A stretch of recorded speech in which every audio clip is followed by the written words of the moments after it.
Assalamualaikum warahmatullahi wabarakatuh. Kami dari kelompok 4 11 6 akan presentasikan hasil kerja kelompok kami dalam bentuk video. Pertama-tama, perkenalkan nama saya Muhammad Akram Putra. Perkenalkan nama saya Ikram Mukhtar. Perkenalkan nama saya Farhan Nugra. Perkenalkan nama saya Muhammad Alif Putra. Perkenalkan nama saya Kosan Prakawasa. Perkenalkan nama saya Muhammad Habibi. Perkenalkan nama saya Andi Materi nomor 27. Assalamualaikum warahmatullahi wabarakatuh. Perkenalkan saya Muhammad Tirsa Ramadan, nomor 25, kelompok 3, kelas 11-6. Perkembangan antropologi ragawi, evolusi dan penyebaran manusia. B. Sejarah antropologi ragawi. 1.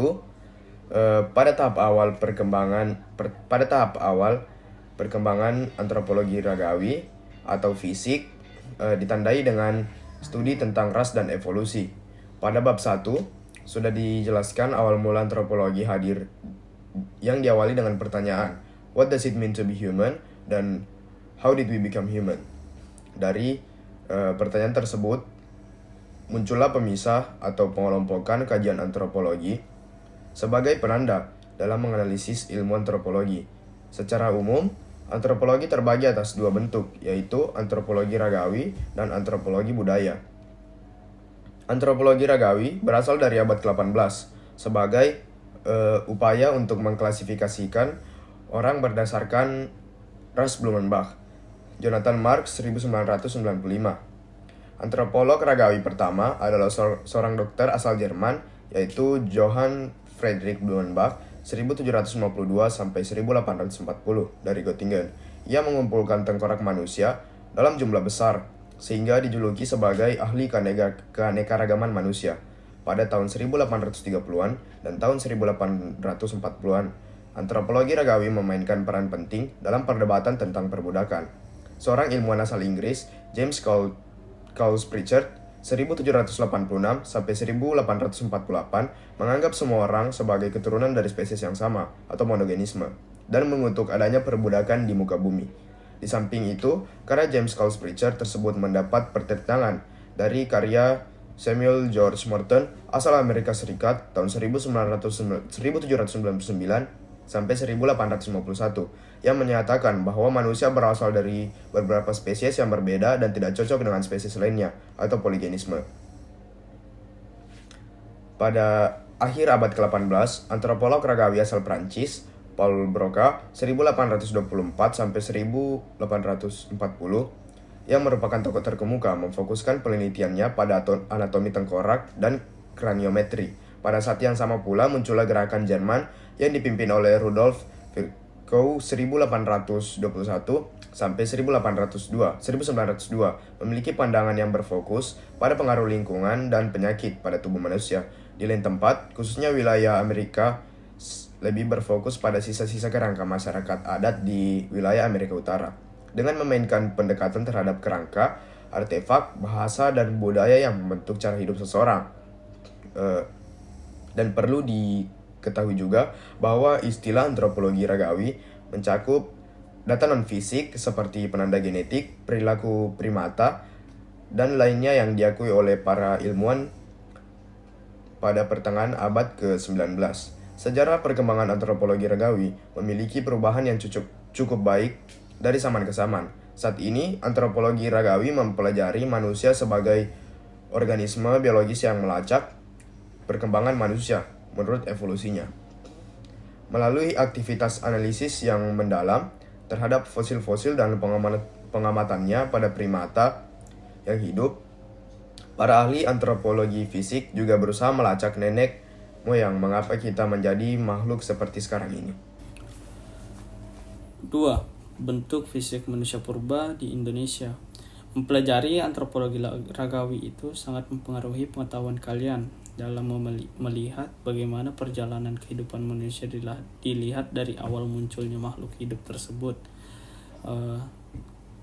Sebab sangat penting untuk dipelajari dan dipahami agar kalian lebih mengenal asal-usul nenek moyang manusia dan proses kehidupannya, baik secara biologis maupun kebudayaannya di masa itu. Lantas bagaimana cara kalian mengetahui perkembangan manusia purba pada zaman dahulu? Bagaimana caranya kalian mengetahui asal-usul nenek moyang bangsa Indonesia? Ada dua cara untuk menelusuri pertanyaan tersebut, yaitu melalui sisa-sisa manusia, tumbuhan, dan hewan yang membatu atau fosil, dan melalui situs peninggalan yang berasal dari budaya manusia purba di masa itu berupa peralatan rumah tangga, bangunan, benda, perhiasan, senjata, dan lain sebagainya. Di Indonesia sendiri, kehidupan awal manusia dapat diketahui dari sisa-sisa fosil tulangnya. Fosil tersebut meliputi tengkorak, tubuh, dan kaki. Fosil tengkorak bisa dilihat dari kapasitas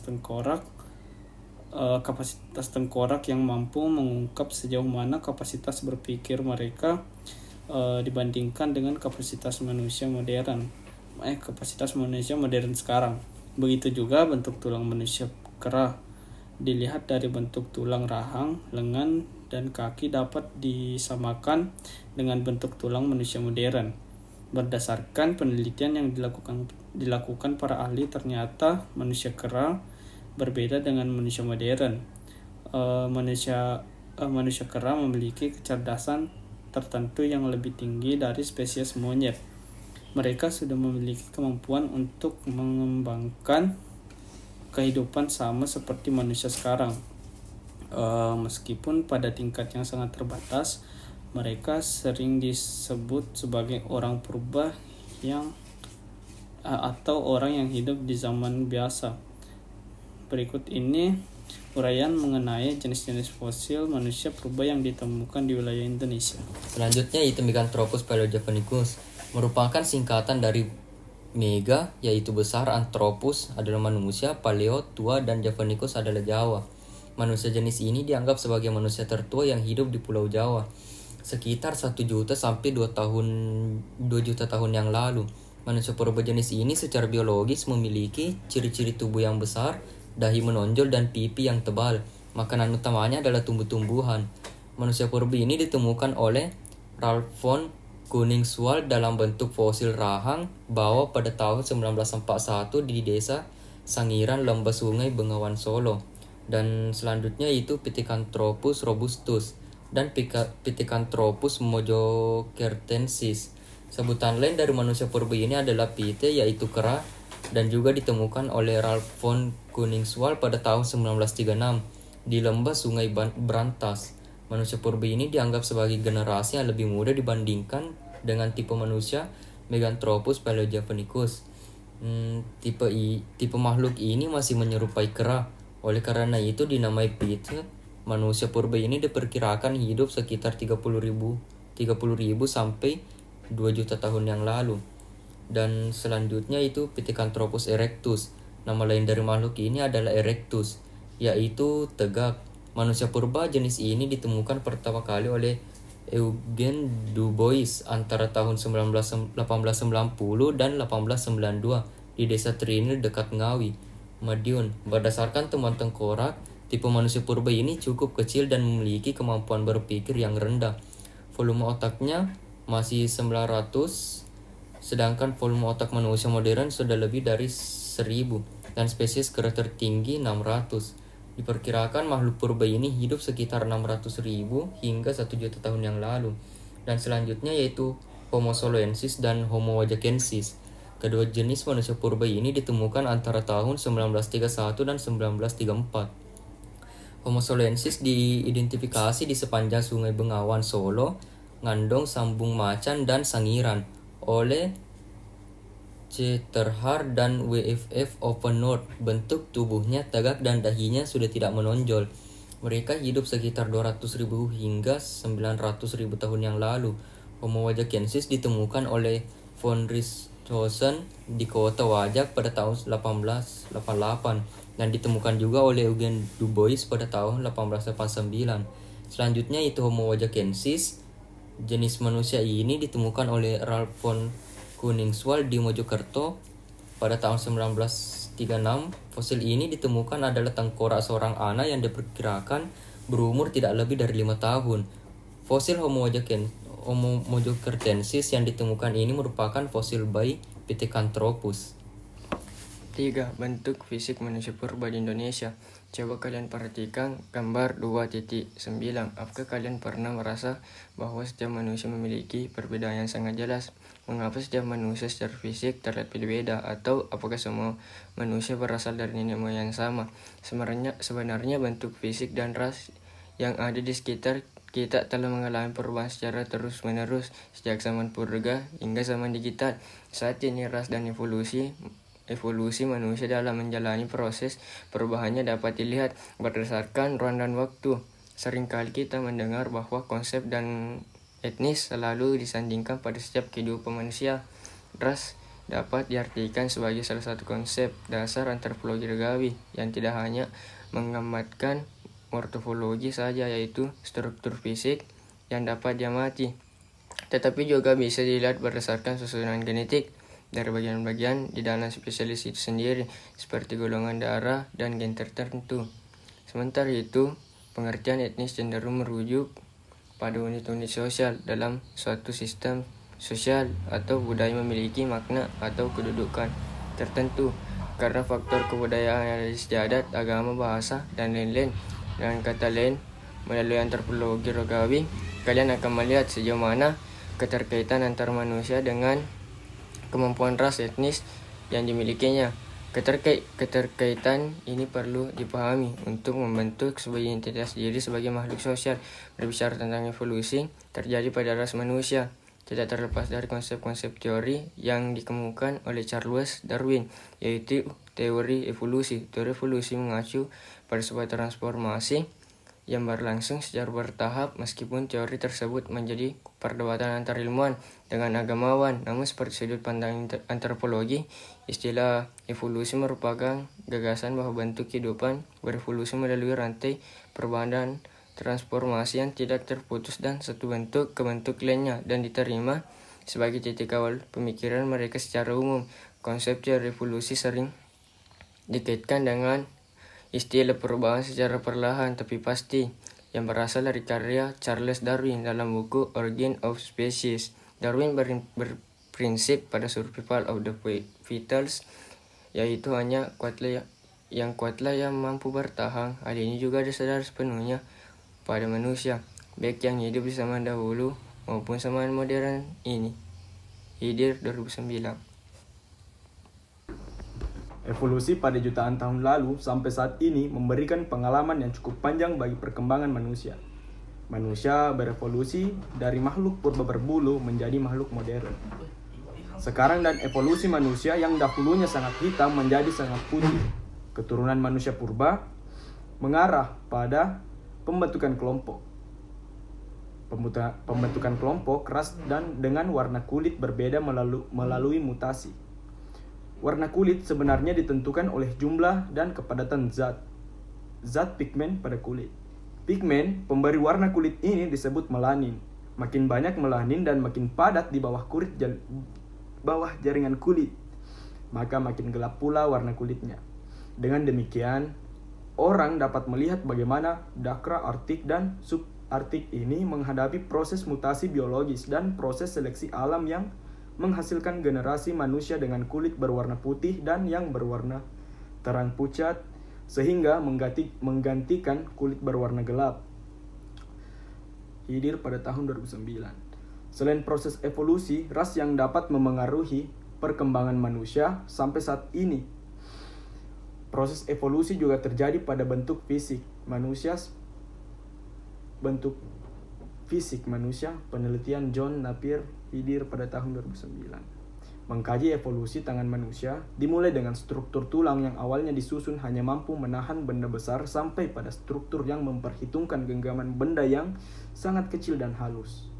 Selain itu, kajian tentang evolusi bentuk tengkorak manusia dari tengkorak Australopithecus yang diperkirakan hanya memiliki ukuran otak 750 cc hingga tengkorak Homo sapiens yang memiliki ukuran otak 1400 cc juga menjadi bidang penelitian yang menarik. Perkembangan otak atau struktur yang memungkinkan berbagai perilaku selektif dan disengaja, dan perkembangan struktur tangan atau terutama ibu jari yang memungkinkan berbagai cara memegang dan menggenggam adalah contoh menarik lainnya mengenai evolusi manusia. Perkembangan kedua bagian tubuh ini memungkinkan manusia membuat dan menggunakan senjata, memungkinkan manusia beradaptasi dengan lingkungan yang berubah dari kehidupan negatif atau makanan tumbuhan di kawasan hutan menjadi kehidupan predator atau berburu dan makan daging di kawasan savana. Transisi ini menyebabkan manusia diklasifikasikan sebagai omnivora atau pemakan segalanya. Perkembangan inilah menghasilkan spesies dengan karakteristik manusia saat ini yang awalnya sangat mirip dengan kera. Berdasarkan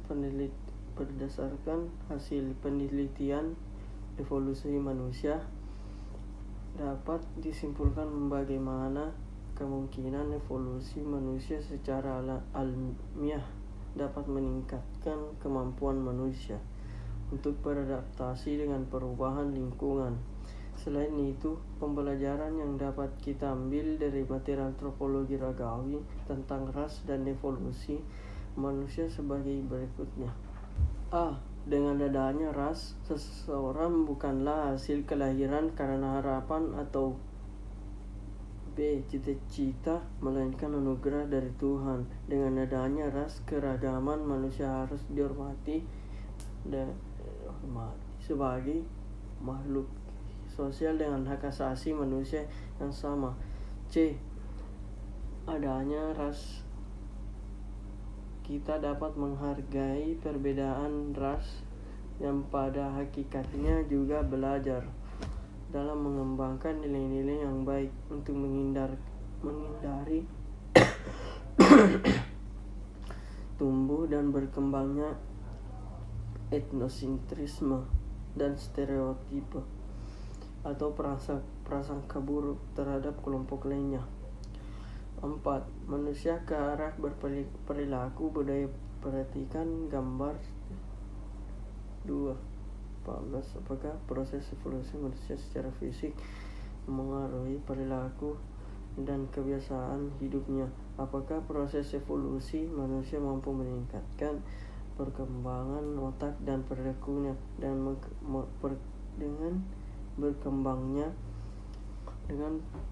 berkembangnya otak manusia? Apakah dari proses evolusi tersebut manusia dapat menciptakan kebudayaan baru? Perilaku budaya berbeda dengan perilaku biologis karena perilaku budaya selalu disadari, dipikirkan, diniatkan, diingatkan, lalu dihafalkan, diubah dan dimodifikasi, serta dapat disosialisasikan kepada orang lain melalui proses pengajaran. Berbeda dengan perilaku biologis, biasanya perilaku biologis bersifat naluriah dan terbentuk sebagai hasil dari refleks yang tidak dapat diubah. Setiap perkembangannya, perilaku budaya sangat fleksibel dan makin dipengaruhi oleh kondisi lingkungan. Lingkungan bersifat eksternal dan tidak ditentukan oleh penyebab genetika biologis. Perilaku budaya selalu mengandung unsur mengeksploitasikan kegunaan material di lingkungan, bahkan memanipulasi dan mengubah lingkungan alam dengan pembuatan dan penggunaan alat. Pada kenyataan dan selalu tidak perlu diragukan lagi bahwa apa yang kita sebut perilaku budaya itu sesungguhnya adalah perilaku makhluk biologis. Secara langsung atau tidak, perilaku budaya itu tetaplah ditentukan oleh kondisi-kondisi yang bersifat biologis melalui proses evaluasi. Tingkat laku budaya yang luas dan berubah-ubah dilakukan secara sadar berdasarkan pengalaman dan hanya dilakukan apabila makhluk bersangkutan dengan mengalami proses evaluasi organ khusus manusiawi yang disebut sebagai prakondisi biologik dari tumbuhan cerebrum daripada oleh otak medulla. Cerebrum dan lapis selaput tepiannya yang disebut cerebral cortex memiliki pertimbangan berkesejahteraan dan membuat membuat abstraksi simbiolik. Organ-organ manusia yang berfungsi sebagai persyarat muncul serta berkembangnya organ tersebut ternyata bukanlah hasil evolusi yang terjadi secara saling terpisah. Organ-organ tersebut berevolusi ke arah bentuk manusia sekarang secara beriringan dan bahkan secara saling berkaitan erat. Perkembangan evolusi dari satu organ akan memengaruhi organ lainnya. Misalnya, perkembangan tangan manusia tidak lepas dari perkembangan otak, terutama pada bagian yang mengontrol ibu jari. Pada saat yang sama, kemampuan tangan digunakan untuk membuat dan menggunakan suatu alat. Perkembangan kemampuan tangan dimungkinkan tidak hanya pada strukturnya saja, tetapi juga fungsinya yang sangat dipengaruhi oleh perkembangan otak. Itulah hasil presentasi kami melalui video. Kami tutup dengan kata wabillahi taufiq wal hidayah. Wassalamu